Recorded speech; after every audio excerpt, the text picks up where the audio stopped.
there, my name's Byron Leavitt and I'm with Dimension Games. I am the writer for Dimension Games, as well as editing and that sort of thing. And this is our new game, Celestial, which is coming soon to Kickstarter.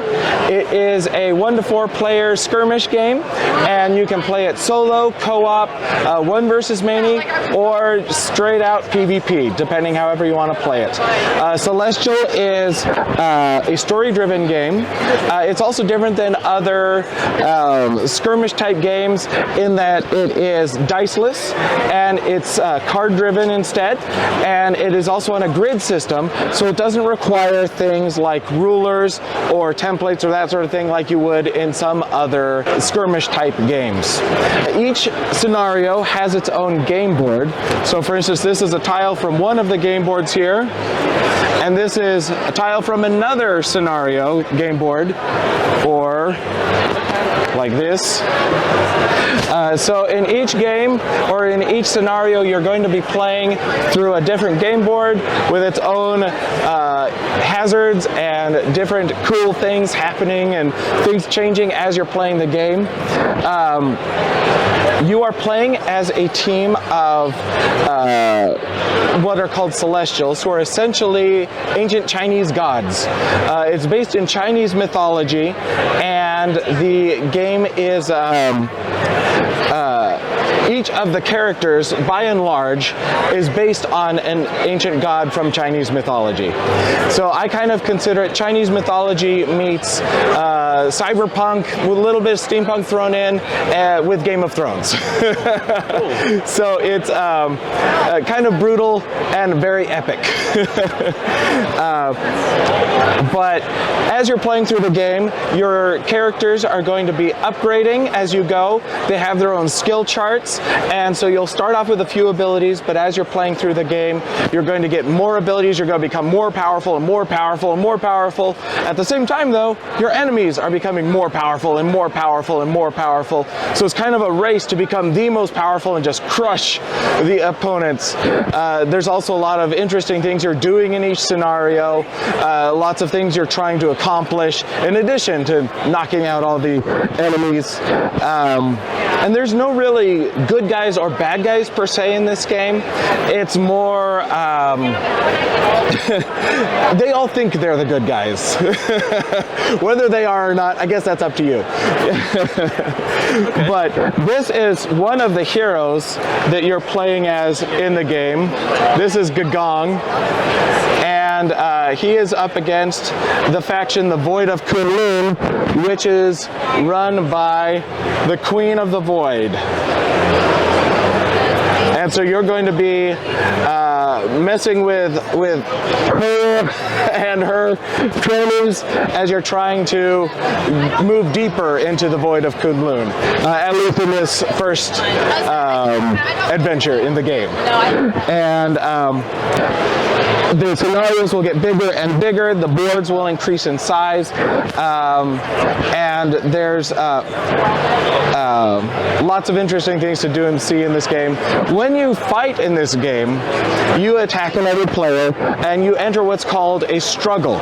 When you're in a struggle, you're going to have a hand of cards called domain cards that are going to impact the course of the fight. So both teams are going to have cards, or if you're playing against AI, then they're going to have their own set of abilities and domain things there that you're going to be fighting against.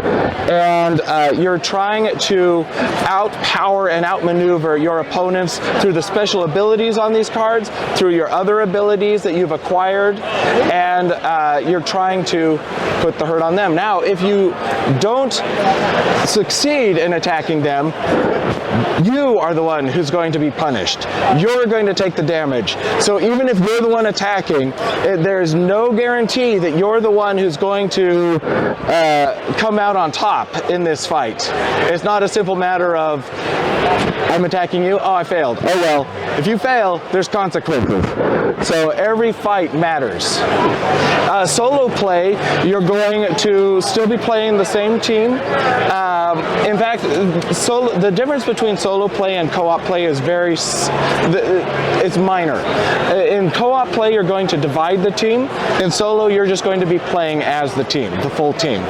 So it's very similar to co-op basically in every way. You're going to be playing through the same story with the same characters and that sort of thing.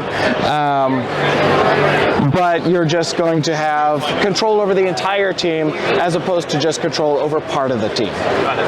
How does the enemy make choices and move? The enemy has their own AI, and that depends on well, I should also say, this is only if you're playing solo or co-op. Right. In the one versus many mode, then you're going to be playing against